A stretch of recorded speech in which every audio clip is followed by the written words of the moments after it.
Good morning. It's Wednesday, the 15th of April, and I'd like to talk to you this morning about the Dream Ballet in Rodgers and Hammerstein, in particular the Dream Ballet in their penultimate show, the musical comedy Flower Drum Song. What a wonderful thing that is. Now, we all know the Dream Ballet in Oklahoma, their first show, where at the end of the first act, Laurie has to make up her mind between Curly and Judd. And that's well documented in the movie version, which is pretty faithful. But Tar's dream in Flower Drum Song, it's not even mentioned on the cast album, the original Broadway cast album. When you buy the vocal score, unlike the score of Oklahoma, there are no stage directions, no indications of what's happening during the ballet. If you get the libretto, it unhelpfully says, Helen helps Tar to bed. He falls back on bed and goes into a delirious version of You Are Beautiful. The set moves off in view of the audience and we go into a ballet, at the end of which the set returns and the lights come up the following morning. That's not much help. Thankfully we have books now, like the great Rodgers and Hammerstein book by Ethan Morden, where we can see pictures of the original ballet, choreography by Carol Haney, where we're told that the guy representing Tar dances with two women representing the conflicting ideas of tenderness and sensuality. And indeed, if we then look back at the liner notes on the original Broadway cast album, though it doesn't mention it's a ballet, we hear, the confused Wang Tar cannot make up his mind whether he prefers Mei Li or Linda Lo, and turns briefly to Helen Chow for comfort, whatever that means. So Mei Li is, of course, the good Chinese girl who's just come in on the ship, who's very meek and obedient, and Linda Lo is the all-American nightclub singer who drives a sports car.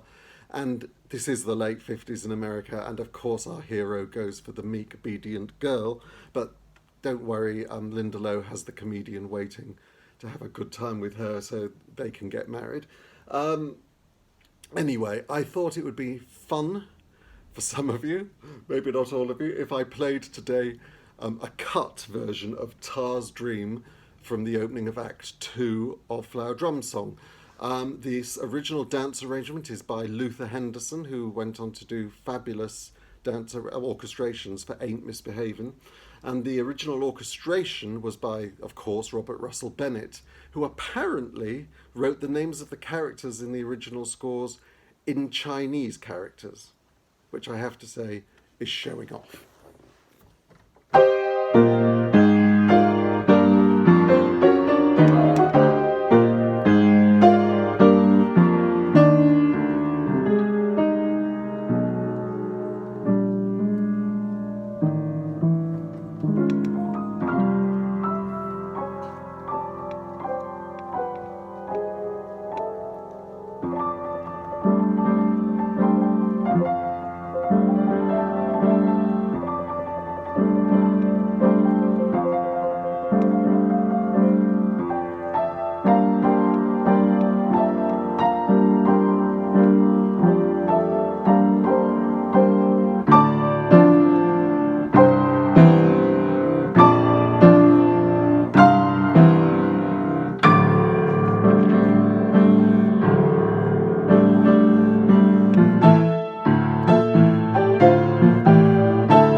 100 million miracles are happening every day.